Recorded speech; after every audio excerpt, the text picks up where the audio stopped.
ironic way. Should there be pornography in prison? Police! Yes, I do.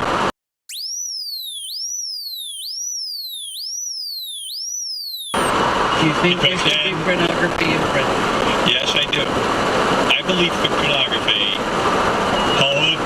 There should be pornography. And just answer it seriously and don't say anything stupid.